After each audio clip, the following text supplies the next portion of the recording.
रुकिए, आज मैं आपसे एक सवाल पूछना चाहती हूँ। अगर किसी ने आपके घर को छीन लेने की धमकी दी, आपके बाप को सरेआम पीटा और आपकी पूरी जिंदगी को तबाह करने की कोशिश की, तो आप क्या करते? ज्यादातर लोग रो देते, कुछ लोग भाग जाते, कुछ लोग चुप हो जाते। लेकिन सावित्री ने कुछ और किया। उसने उस जालिम आदमी को उसी की जमीन पर घुटने टिकवाए, उसी कानून से, उसी अदालत में जहां उस आदमी का राज था। ये कहानी है माटी की बेटी की, एक ऐसी लड़की की जिसे दुनिया ने कुचलने की कोशिश की, लेकिन वो कुचली नहीं, वो उठी और उठकर बन गई एक तूफान। ये कहानी है राजस्थान के एक छोटे से गांव रामपुरा की, जहां एक छोटे से मिट्टी के घर में रहती थी सावित्री। उम्र 22 साल। बाप रामलाल, एक साधारण किसान। जमीन थोड़ी थी, आमदनी कम थी। माँ कमला, पिछले 2 सालों से बीमार। और 2 छोटे भाई मोहन और सोहन, जो अभी स्कूल जाते थे। इस पूरे परिवार की रीढ़ थी सावित्री।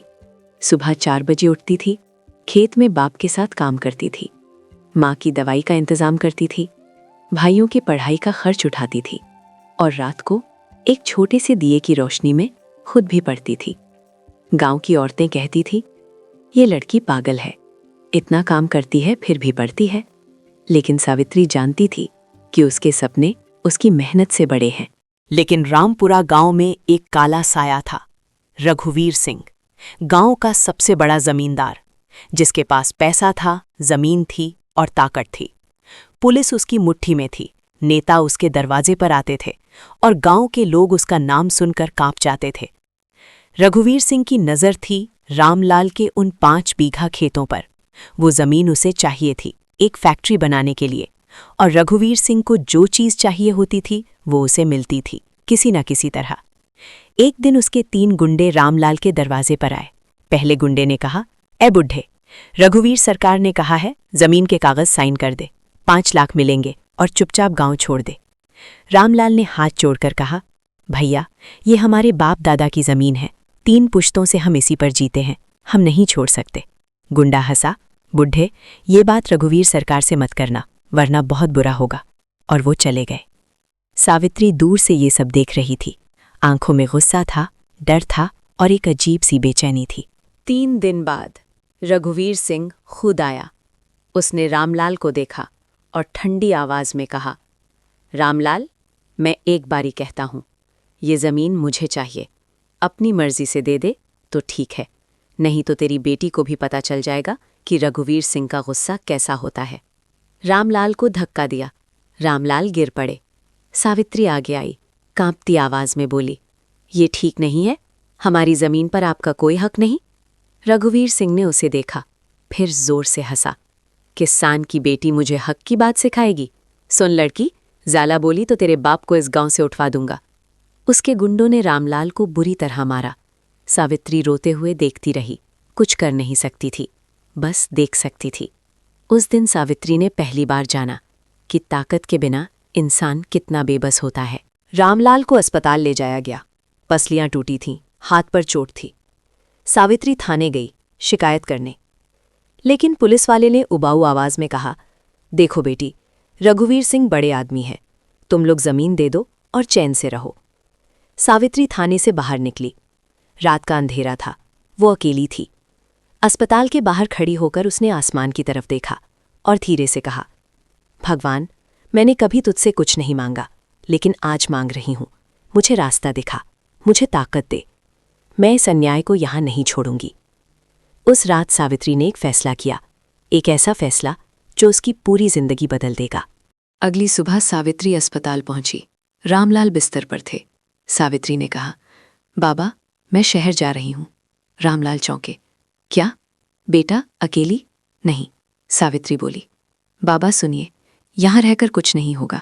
पुलिस उसकी है, नेता उसके हैं, लेकिन एक चीज है जो रघुवीर सिंह के पास नहीं है। रामलाल ने पूछा, क्या?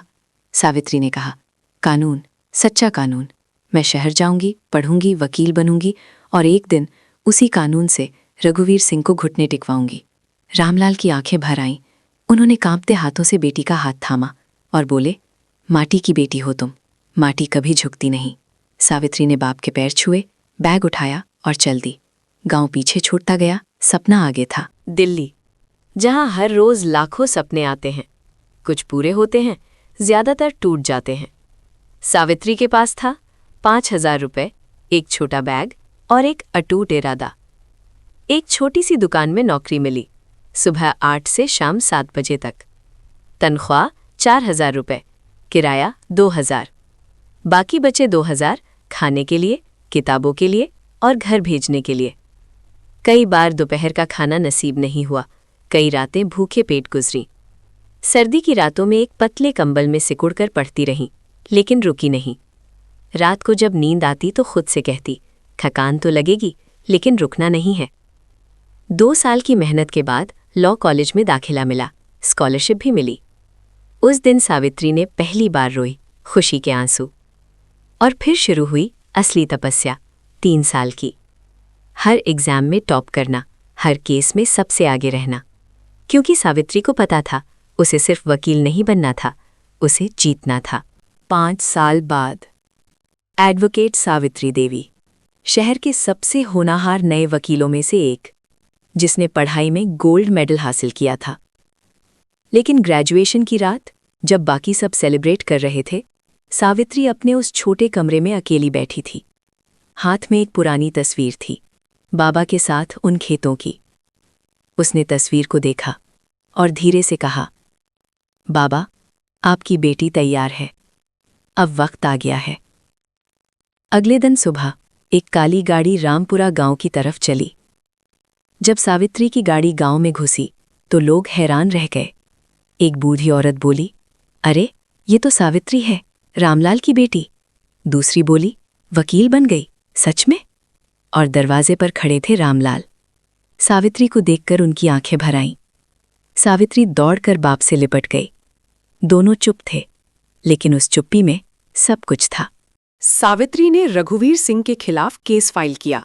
जमीन छीनने की कोशिश, रामलाल पर हमला, पुलिस को रिश्वत। जब रघुवीर सिंह को पता चला कि सामने वाली वकील वही लड़की है, तो पहले वो हंसा। अपने वकील से बोला, वो किसान की लड़की मुझसे लड़ेगी, इसे खरीद लो, 5 लाख दे दो। सावित्री के पास ऑफर आई। सावित्री ने कहा, जाओ और रघुवीर सिंह को बताओ, माटी की बेटी बिकती नहीं। कोर्ट में जब दोनों आमने सामने हुए, रघुवीर सिंह पहली बार घबराया। सावित्री ने जज के सामने कहा, माननीय न्यायाधीश महोदय, मेरे पास वो सारे सबूत हैं जो साबित करते हैं कि रघुवीर सिंह ने पिछले 10 सालों में 20 से ज्यादा किसानों की जमीनें इसी तरह छीनी हैं, धमकी देकर, मारपीट करके, पुलिस को रिश्वत देकर। आज ये सिलसिला बंद होगा। 3 घंटे की सुनवाई। रघुवीर सिंह के वकील ने हर दांव लगाया, लेकिन सावित्री के पास हर सवाल का जवाब था, हर चाल का तोड़ था। कोर्ट में सन्नाटा था। जज ने फैसला पढ़ा। इस अदालत ने सभी सबूतों को ध्यान में रखते हुए फैसला सुनाया जाता है। रघुवीर सिंह दोषी हैं। रामलाल और अन्य किसानों की जमीनें तत्काल वापस की जाएंगी और रघुवीर सिंह को 7 साल की सजा सुनाई जाती है। हथौड़ा गिरा। कोर्टरूम में लोग उठ खड़े हुए। गांव के किसान आंसू पोंछते हुए एक दूसरे से गले मिले। रघुवीर सिंह के हाथों में हथकड़ी थी, उसका सिर झुका हुआ था। कोर्ट के बाहर रामलाल खड़े थे। सावित्री उनके पास आई। रामलाल रोते हुए बोले, बेटा, तूने कर दिखाया। सावित्री ने बाप का हाथ थामा और बोली, बाबा, ये आपकी जमीन थी, आपकी ही रही। उस शाम रामलाल और सावित्री उन्हीं खेतों में खड़े थे, जिन खेतों के लिए सावित्री ने 5 साल लड़ी, 5 साल भूखी रही, 5 साल तपी। हवा में गेहूं की बालियां हिल रही थीं। रामलाल ने मिट्टी उठाई, हाथ में लेकर बोले, ये माटी, ये हमारी जान है बेटा। सावित्री ने भी मिट्टी उठाई, हाथ में लेकर देखती रही, फिर बोली, हाँ बाबा, और इसी माटी ने मुझे बनाया, इसीलिए मैं टूटी नहीं। दोस्तों, सावित्री की कहानी यहाँ खत्म होती है, लेकिन एक सवाल यहाँ शुरू होता है। क्या आपकी जिंदगी में भी कोई रघुवीर सिंह है? कोई जो आपको कमजोर समझता है? कोई जो सोचता है ये टूट जाएगा? तो आज सावित्री की कहानी से एक बात याद रखिए, ताकत पैसे में नहीं होती, ताकत पद में नहीं होती, ताकत उस इरादे में होती है जो एक बार तय कर ले कि हारना नहीं है। अन्याय चाहे कितना भी बड़ा हो, हिम्मत उससे हमेशा बड़ी होती है। और माटी से जो उगता है वो कभी मिटता नहीं। दोस्तों, अगर इस कहानी ने आपके दिल को छुआ हो तो कमेंट में लिखिए सिर्फ 2 शब्द, आर माटी जीती। और ये कहानी उन लोगों को ज़रूर भेजिए जो किसी मुश्किल में हैं, जो हार मानने वाले हैं। शायद ये कहानी उन्हें उठने की ताकत दे। चैनल सब्सक्राइब करें कहानी मन की, क्योंकि यहाँ हर कहानी मन की बात कहती है।